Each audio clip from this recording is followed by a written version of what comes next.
Assalamualaikum warahmatullahi wabarakatuh. Halo, bagaimana kabarnya? Kali ini adalah pembahasan judul-judul skripsi bagian 2. Langsung saja, pertama, judul skripsi sistem pendukung keputusan belanja online dengan membandingkan kebutuhan dan keinginan pembeli. Teknologi semakin canggih, semua sudah bisa dilakukan secara online seperti berbelanja online, tetapi masih banyak pengguna yang berbelanja barang tanpa mengetahui apakah benar-benar membutuhkan atau hanya sekedar keinginan, yang akibatnya barang tersebut tidak diperlukan di kemudian hari dan menyebabkan pemborosan. Maka dari itu, sistem ini menjadikan jembatan antara keinginan atau kebutuhan itu agar pengguna lebih bijak dalam melakukan belanja online. Tanggapan saya, sistem seperti ini lebih ke memutuskan atau memprediksi apakah barang yang dibeli apakah nanti berguna atau tidak, dipakai atau tidak. Menurut saya itu termasuk hal yang sepele ya, kurang bisa bermanfaat bagi masyarakat, ya kurang. Kenapa? Karena orang pada dasarnya tidak akan mau membeli suatu barang ya kalau dia tidak butuh. Yang menjadi persoalan adalah apakah barang yang dibeli tersebut benar-benar sesuai dengan harapan. Itu harusnya yang dibahas ya, bukan kok nanti dipakai atau tidak ya. Sudah pasti akan dipakai ya, tidak akan ada orang yang membeli sesuatu secara online yang nantinya tidak dipakai ya, pastinya dipakai. Yang jadi masalah itu tadi ya. Jadi judul pengganti adalah sistem pendukung keputusan kualitas produk. Jadi nanti kualitasnya yang akan diputuskan ya, apakah bagus atau tidak. Bisa dari reviewer juga ya, kita melihat kualitas produknya. Tidak usah disebutkan ya, ini adalah masuk di dalam datanya ya, di dalam bab-babnya. Jadi tidak usah masuk ke dalam judul. Yang dimasukkan ke dalam judul adalah hal-hal yang umum ya, dan termasuk metode apa yang dipakai. Sistem pendukung keputusan kualitas produk menggunakan algoritma apa? KNN atau naif bias, bebas ya, terserah. Yang penting ada papernya. Metode bebas, yang penting ada penelitian terdahulu yang berhubungan, bisa skripsi, jurnal atau lainnya ya. Kemudian judul kedua, sistem pakar diagnosa psikologi pelajar di era pandemi menggunakan metode certainty factor berbasis web. Di era pandemi COVID-19 ini, banyak pelajar yang mengeluh dan tertekan karena melakukan pembelajaran online, termasuk para mahasiswa. Bahkan sudah banyak yang memberitakan tentang pelajar yang mengakhiri hidupnya karena tidak kuat dengan tuntutan belajar online. Maka dari itu, sistem ini bertujuan untuk memberikan pengetahuan tentang keadaan psikologis para pelajar dan memberikan solusinya agar tidak terjadi hal-hal yang buruk. Diagnosa psikologi pelajar. Diagnosa berarti apakah ini mendiagnosa apakah seseorang itu sudah gila atau tidak ya, mungkin ya. Kalau yang saya tangkap dari judul ini, diagnosa psikologi. Silakan ya, metode sudah ada, oke. Berbasis web atau tidak itu bebas ya, karena ini ya penting sudah menggunakan suatu metode. Soal berbasis web atau tidak itu bebas ya, ini bisa dipakai dan juga tidak. Kalau menurut saya metode ini menggunakan semacam kuesioner ya. Jadi si responden itu mengisi beberapa pertanyaan pilihan. Kemudian setiap pertanyaan itu terdapat beberapa pilihan jawaban, itu kemudian dipilih dan nanti ketemu apakah si responden ini sedang stres atau tidak. Dan nanti bisa dicarikan solusi ya. Saran saya, setelah diprediksi kondisi psikologi responden yang mengisi kuesioner harus diberikan solusi ya. Jangan cuma memprediksi apakah ini gila atau tidak ya, tapi juga diberikan solusi. Itu baru nanti akan bermanfaat. Judul berikutnya, metode pembelajaran interaktif berbasis multimedia untuk anak-anak sekolah dasar yang susah dalam penyerapan sebuah pelajaran sekolah. Anak selalu punya keunikan masing-masing. Metode belajar yang tepat seringkali jadi kunci keberhasilan proses belajar. Beberapa anak suka dengan metode menghafal, beberapa suka segala sesuatu tentang angka, dan ada pula anak yang lebih suka belajar lewat film, entah dari gambar atau juga warna. Dengan adanya sebuah metode pembelajaran berbasis multimedia ini diharapkan membantu guru atau orang tua untuk bisa menyampaikan pelajaran sekolah kepada anak-anak dengan metode berbasis multimedia, entah dari gambar, film, warna, praktikum, game, angka, bahkan lagu. Metode ini dikembangkan melalui program web yang akan bisa diakses dengan mudah. Oke. Tetapi judul pengganti ya, ini harus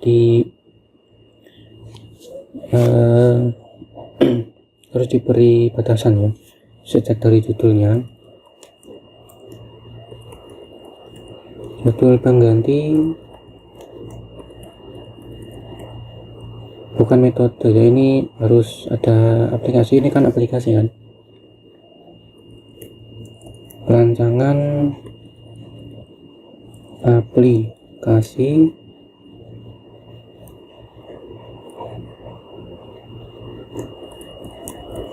pembelajaran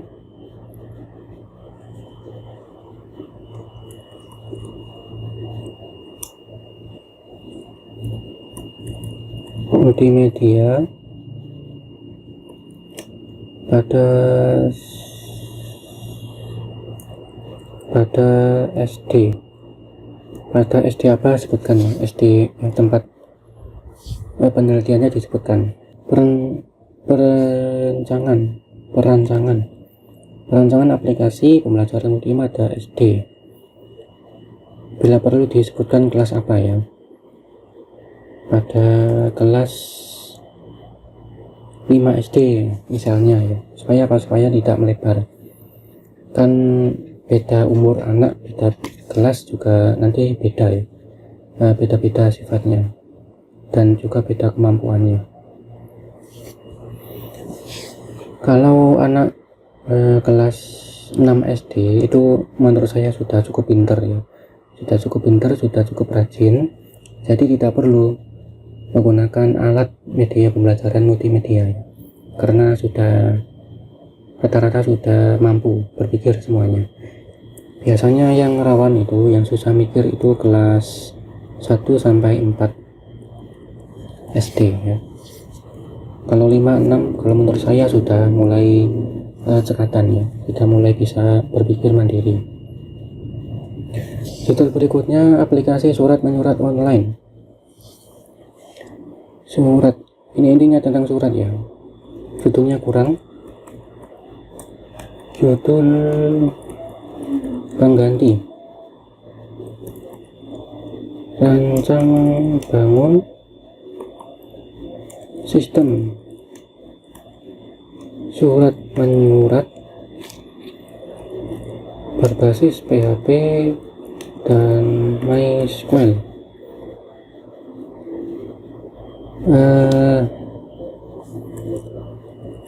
Fitur yang harus ada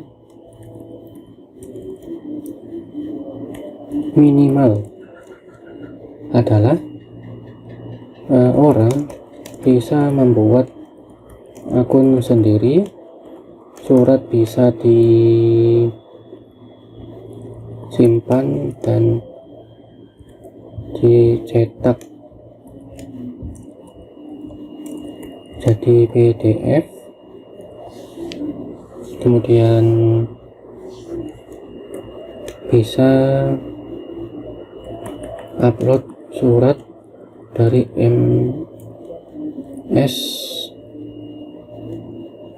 Office bebas, boleh bisa pakai Microsoft Excel atau memakai Microsoft Word ya, bebas. bisa surat dari Microsoft Office ke web untuk diedit. Nah, minimal harus itu ya. Kemudian judul berikutnya, aplikasi pengenalan huruf, angka, warna, hewan, dan buah berbasis Android. Ini untuk kelas apa tidak disebutkan ya. Ini judulnya masih ngambang ya. Judul pengganti aplikasi ini juga harus salah satu ya, jangan cuma jangan semuanya. Dan ini juga untuk apakah untuk PAUD. Kalau pengenalan hewan untuk SD itu terlalu sepele ya, karena tanpa aplikasi pun siswa SD sudah pasti ngerti. Jadi menurut saya ini untuk PAUD saja. Aplikasi pengenalan hewan dan buah pada PAUD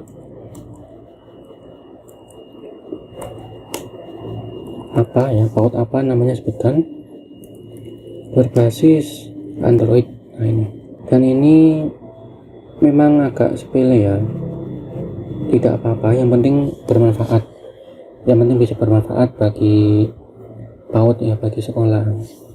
Kemudian judul selanjutnya, perancangan e-voting. Voting apa ini?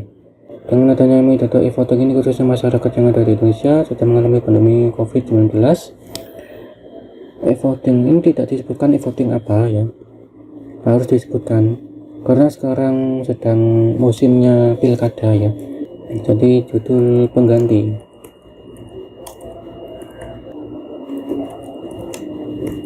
Ini terlalu kecil ya. Wah, ini pasti ditolak ini skripsinya kalau maju beneran. Rancang bangun sistem voting. Ini kalau Anda termasuk panitia pilkada ya, Anda bisa membuat ini. Jadi rancang bangun sistem voting pilkada. Yang menjadi masalah, apakah Anda ini panitia pilkada? Kalau bukan ya jangan, nanti ada dosen penguji yang protes nanti. Rancang bangun sistem voting pilkada berbasis web. Fitur minimal yang harus ada adalah ada grafik pemilihan real time, kemudian ada info jumlah yang golput dan jumlah pengisi suara yang memilih setiap paslon ya. Tuh. Kemudian judul berikutnya, pengaruh security about making news to be upload terhadap masyarakat desa.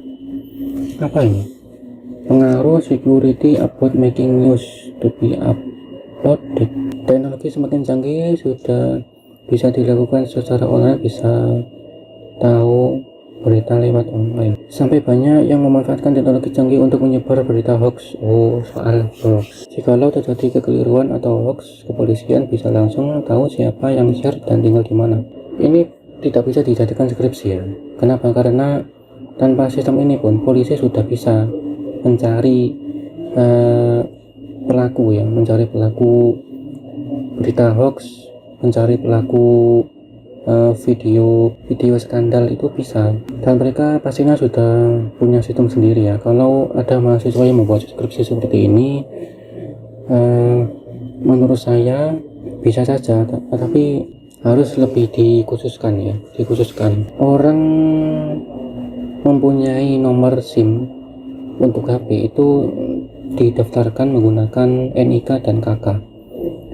Itu adalah satu metode dari pemerintah yang bisa melacak orang ya jika ada suatu kasus. Kalau ini judul skripsi ini itu kurang memang bermanfaat, tapi kurang jelas ya, menggunakan metode apa. Itu juga Saran saya ini saja ya, judul pengganti, sistem,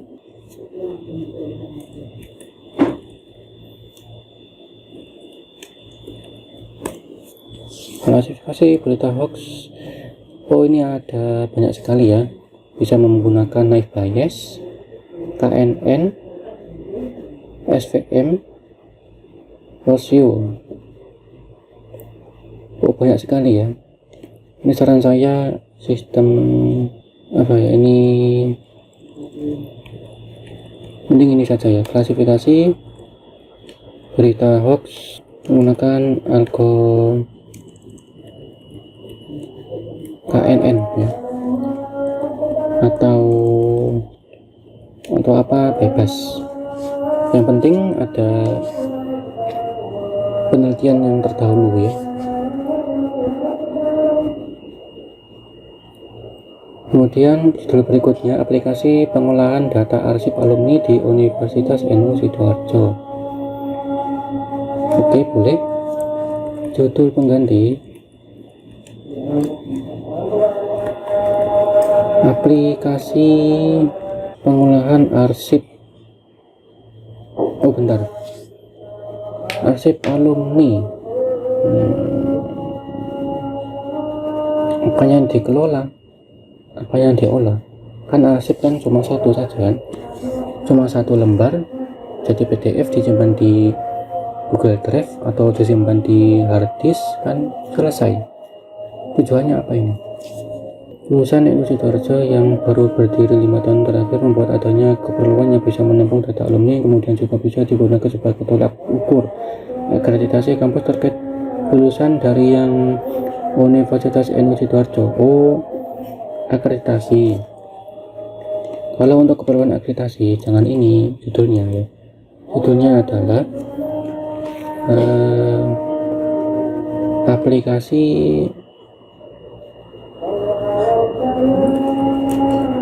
olah data akreditasi pada Universitas NU Sidoarjo ya. Berbasis apa? Apakah berbasis web atau apa ya? Bebas. Ini judul yang cukup bagus sekali ya, mengingat memang dalam masa-masa akreditasi memerlukan data-data yang banyak sekali untuk diolah ya. Oke, ini nanti bisa konsul ke Kaprodi ya, atau ke dekan. Kemudian judul berikutnya, aplikasi digital marketing berbasis Android yang terintegrasi dengan UMKM lokal. Ini apa ini? Perkembangan teknologi informasi dan mayoritas penduduk atau masyarakat saat ini yang menggunakan smartphone dan melakukan banyak hal melalui media sosial membuat aplikasi ini perlu dibuat dan dikembangkan. Kiranya perlu ada wadah yang sistematis untuk para UMKM yang ada di Indonesia, khususnya kota Sidoarjo. Digital marketing ini untuk apa ini? Apakah untuk jualan atau apa? Kalau jualan kan bisa memanfaatkan Facebook Marketplace.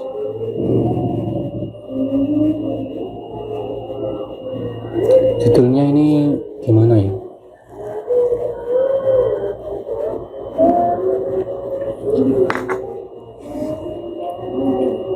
Judulnya kurang jelas kalau menurut saya ya. Kalau membuat aplikasi penjualan itu kan sudah ada di Facebook. Kalau ini menyangkut pautkan dengan media sosial seperti Facebook dan Instagram itu sudah bisa digunakan untuk jualan. Ada fitur khususnya ya, khusus untuk jualan. Kalau di Facebook namanya Facebook Marketplace.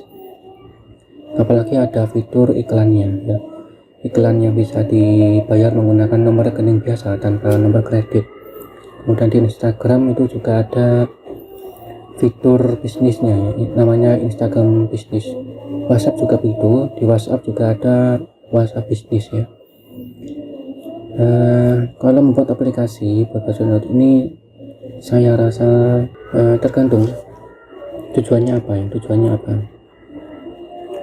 judul kurang jelas, apakah aplikasi ini untuk jualan. Kalau iya, tidak bisa jadi skripsi karena sudah ada Shopee dan kawan-kawan, kemudian Facebook, Instagram punya fitur khusus jual beli ya. Jadi judul ini kurang bermanfaat. Tapi kalau tujuannya adalah untuk menganalisa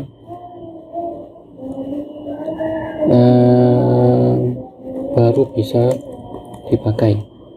Saya cek di Google Scholar dulu ya, misalnya analisa media penjualan, manfaat menggunakan sosial media UKM.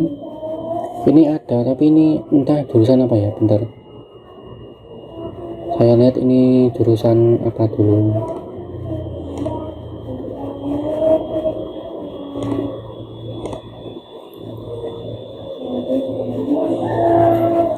Oh, ini jurusan administrasi bisnis ya, ini fakultas ekonomi ini ya. Ini dari judul-judulnya merupakan fakultas ekonomi. Coba kalau ini klasifikasi penjualan,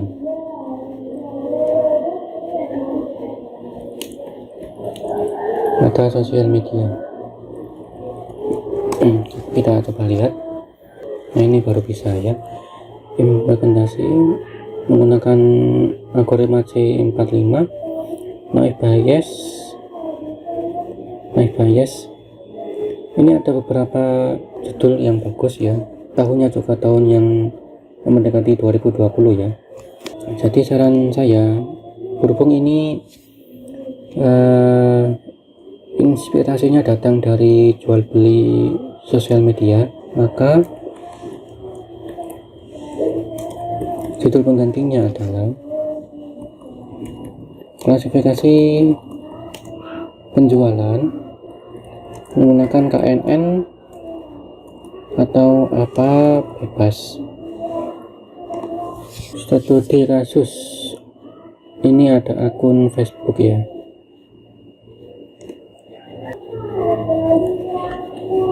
Studi kasus, akun Facebook apa ya, atau Instagram. Jadi Anda cari akun Facebook atau Instagram jual beli yang sudah sering melakukan penjualan barang dan sudah ada review-reviewnya bahwa si akun ini terpercaya, amanah ya, tidak menipu dan semacamnya.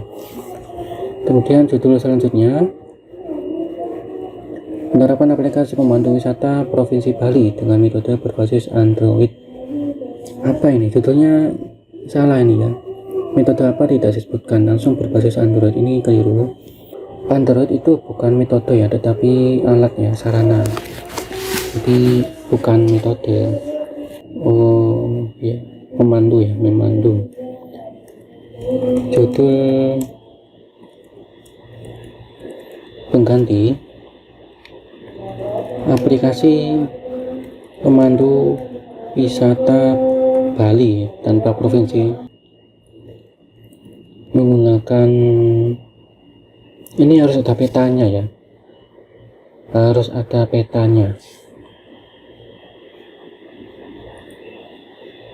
menggunakan peta apa, berbasis Android. Ini saja ya judulnya. Kemudian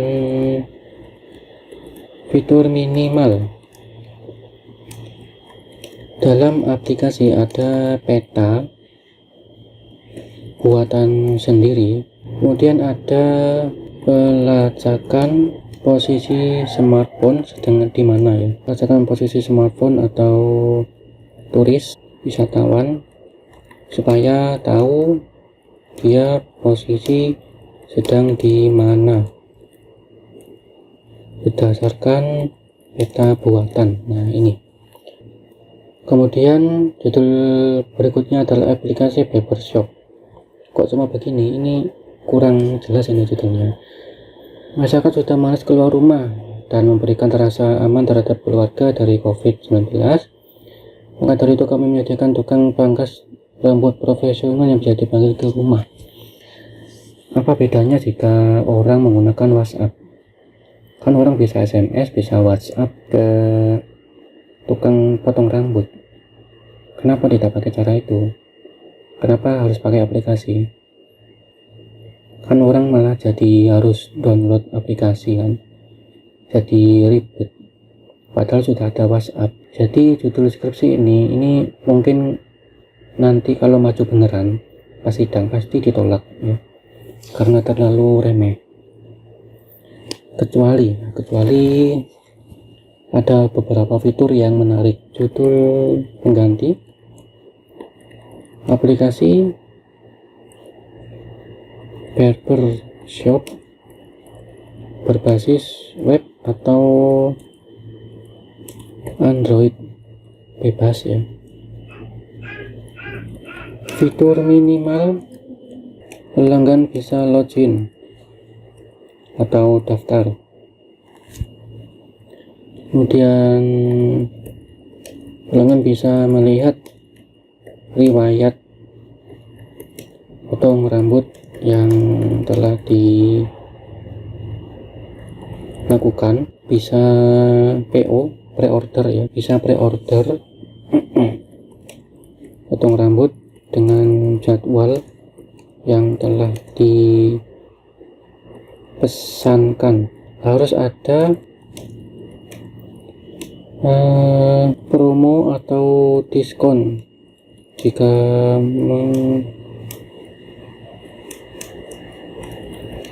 kita menggunakan aplikasi ini. Supaya ada bedanya ya antara menggunakan WhatsApp dengan aplikasi ini. Kenapa? Karena kalau pakai aplikasi kan ribet, harus download lagi, padahal sudah ada aplikasi WhatsApp. Harus ada promo atau diskon supaya orang itu tertarik menggunakan aplikasi ini. Nah, kemudian daftar potong rambut dan lain-lain ya, harus lengkap, karena ini aplikasi yang sangat remeh sekali, bahkan bisa membuat ditolak ya. Karena apa? Karena lebih mudah menggunakan WhatsApp atau aplikasi Messenger. Kemudian judul berikutnya website tentang beberapa masakan. Apa ini? Ini judulnya kurang bagus ya.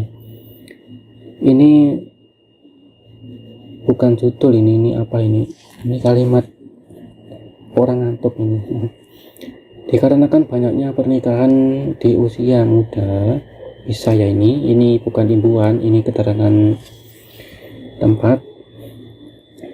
Website ini sangat bermanfaat bagi para ibu muda yang belum terlalu bisa masak dan akan website dilengkapi tab-taban beserta video. Kalimatnya keliru, mungkin ngantuk beneran ini. Ya mungkin ngantuk beneran. Judul pengganti, rancang bangun aplikasi resep masakan berbasis web ya. Bila perlu ini resep masakan Sidoarjo ya, khas Sidoarjo atau khas mana bebas. Supaya apa? Supaya tidak susah ya untuk mencari datanya, dan supaya tidak melebar kemana-mana. Fitur minimal adalah pengunjung bisa daftar atau login, bisa upload resep sendiri beserta video. Pengunjung bisa mengomentari resep orang lain ya.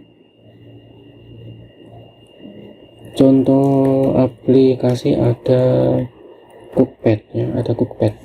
Itu bisa Anda contoh ya. Kemudian judul berikutnya pembelajaran interaktif berbasis Android bagi peserta didik sekolah dasar yang tepat dan akurat. Ini judul ini sudah terlalu banyak ya di kampus, dimana-mana sudah cukup banyak dan sangat sepele sekali. Karena apa? Karena membuatnya juga sangat mudah ya. Oke, nggak apa-apa. Judul pengganti. Metode apa? Ini terlalu mudah ini judulnya. Saya carikan dulu. Metode pembelajaran.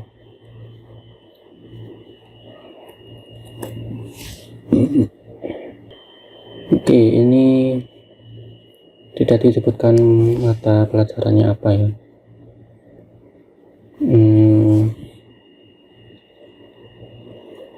Sistem pembelajaran interaktif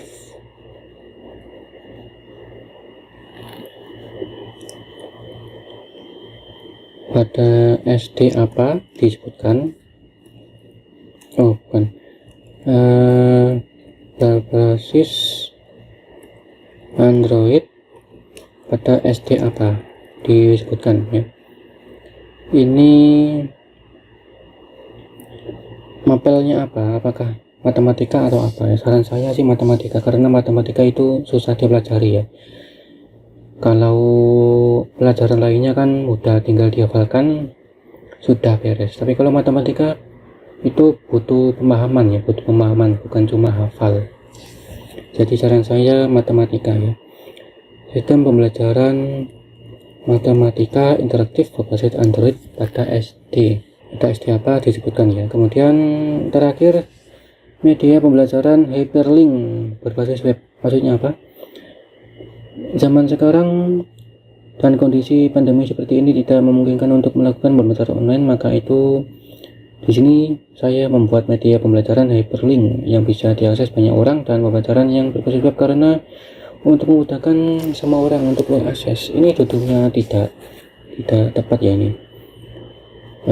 Saya ganti judul pengganti. Hyperlink maksudnya apa ya? Karena ini berhubungan dengan hyperlink, pembelajaran dan web, maka rancang bangun aplikasi pembelajaran berbasis web. Perlu diperjelas ya, pembelajaran tentang apa. Kalau ingin bermanfaat bisa sejarah ya, pembelajaran sejarah Indonesia, sejarah Indonesia berbasis web di sekolah apa, misalnya di SD apa ya, tuh terserah. Baik, sampai di sini ya. Semoga nanti di semester 8 menjadi mudah untuk mengerjakan skripsi. Saya akhiri, jika ada salah saya minta maaf. Assalamualaikum warahmatullahi wabarakatuh. Dadah.